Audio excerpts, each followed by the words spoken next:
Olá! Sabe, existe uma força invisível que está aí ditando as regras de quase tudo no nosso mundo. A gente está falando desde a previsão do tempo até aquele golaço de falta, sabe?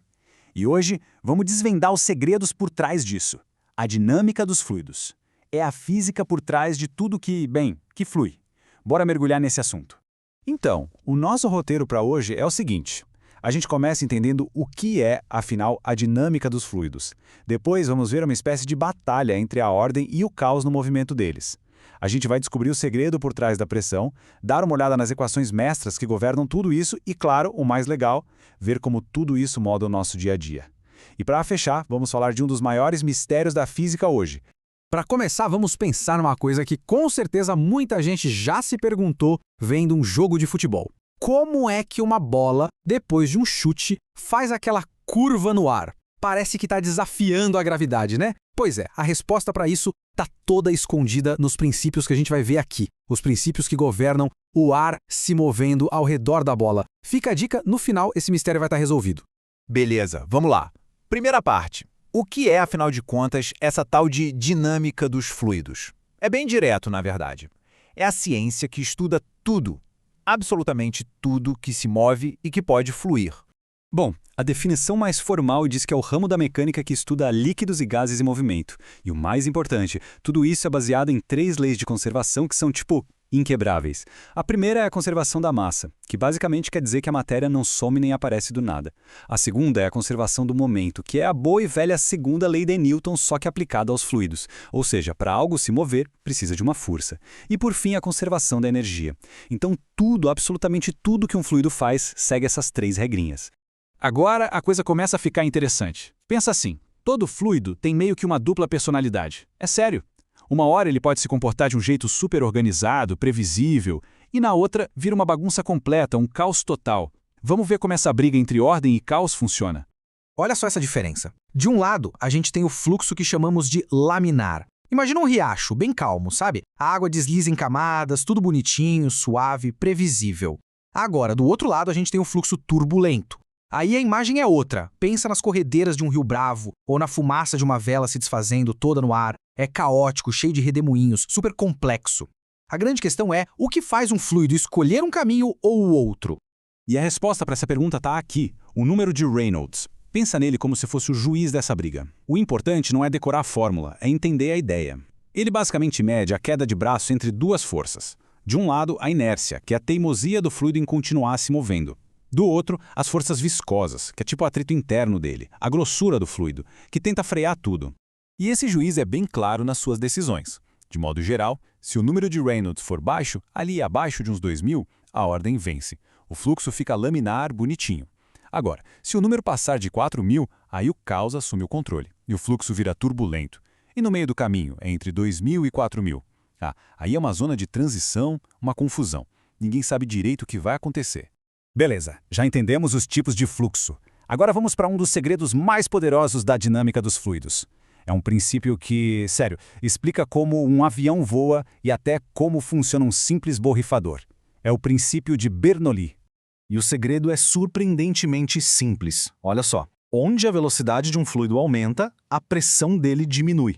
É isso. Onde ele vai rápido, a pressão cai. Onde ele vai devagar, a pressão sobe. Parece simples, né? Mas as consequências disso são gigantescas. Guarda bem essa ideia, porque ela é a chave para a gente entender o avião e, claro, o chute com efeito na bola. Ok, chegamos na parte da matemática que descreve tudo isso. Mas calma, ninguém precisa se assustar com as fórmulas. O objetivo aqui não é resolver conta, de jeito nenhum.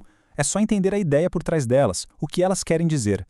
A primeira equação é a da continuidade, que nada mais é do que a lei da conservação da massa funcionando na prática. E a ideia é super fácil de pegar. Pensa numa mangueira de jardim. O que acontece quando a gente põe o dedão na ponta para diminuir a saída? A água sai com muito mais velocidade, certo? Exatamente isso. Para a mesma quantidade de água passar por um espaço menor, ela tem que acelerar. Menor área, maior velocidade. Simples assim. E agora, as famosas e talvez um pouco temidas equações de Navier-Stokes. Sim, eu sei, a aparência delas pode assustar um pouco. Mas, de novo, esquece a matemática por um segundo. O que é realmente genial aqui é o que essas equações representam. Elas são, na essência, a segunda lei de Newton, mas para os fluidos. Então, o que essa equação gigante faz? Ela basicamente põe na balança todas as forças que estão agindo num pedacinho de fluido. A gente tem a inércia, que é a aceleração, as forças de pressão, que empurram, as forças viscosas, que é o atrito interno tentando frear, e as forças externas, tipo a gravidade. É um balanço completo de tudo o que está acontecendo ali. E só para ter uma ideia, resolver essas equações é tão, mas tão difícil que existe um prêmio de $1 milhão para quem conseguir provar algumas coisas sobre as soluções delas. Ok, passamos pela parte teórica, agora vem a recompensa, a parte mais legal. Vamos ver como esses princípios todos não são só coisas de livro de física. Eles são forças que estão moldando o nosso mundo o tempo todo, de jeitos que a gente nem imagina. Vamos pegar o avião. Por que uma coisa daquele tamanho voa? Por causa do formato da asa, o tal do aerofólio. Ele é desenhado de um jeito que força o ar a passar mais rápido por cima da asa do que por baixo. Lembra do nosso amigo Bernoulli? Onde a velocidade é maior, a pressão é menor. Então, a gente tem uma pressão baixa em cima e uma pressão mais alta embaixo. Essa diferença cria uma força que empurra a asa para cima, é a sustentação.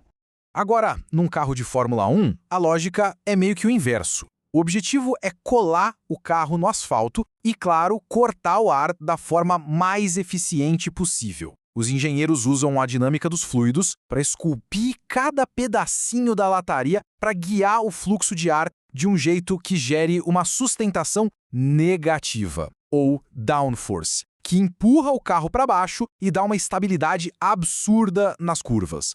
E olha que impressionante, isso acontece até dentro do nosso próprio corpo. O nosso sangue é um fluido e ele está em movimento.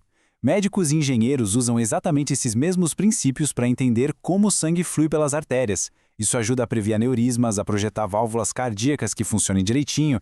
É a chamada hemodinâmica em ação. E agora, a gente fecha o círculo e volta para a nossa pergunta lá do começo. A bola de futebol. Quando um jogador chuta com efeito, a bola gira muito rápido, certo? Esse giro arrasta uma camada de ar junto com ela. De um lado da bola, esse ar que está girando junto se soma à corrente de ar principal.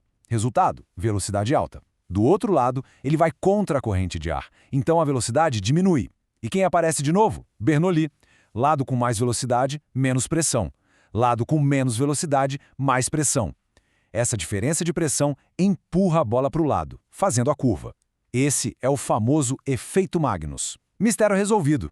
A gente viu bastante coisa, né? Mas a história da dinâmica dos fluidos está muito, mas muito longe de acabar. Na verdade, um dos maiores desafios dessa área continua sendo um dos problemas mais cabeludos de toda a física clássica.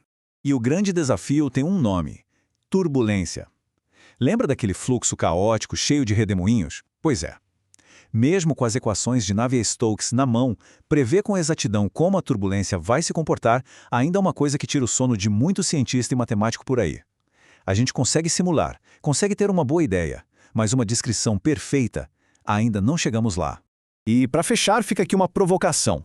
Se um dia a gente conseguir finalmente decifrar o código da turbulência, o que isso mudaria primeiro no nosso mundo? Será que teríamos previsões do tempo com 100% de acerto? Ou aviões e carros tão eficientes que quase não precisariam de combustível? Ou quem sabe, a gente descobriria aplicações que hoje nem conseguimos sonhar? Fica a reflexão. A física que molda o nosso mundo como se vê ainda tem muito segredo para contar.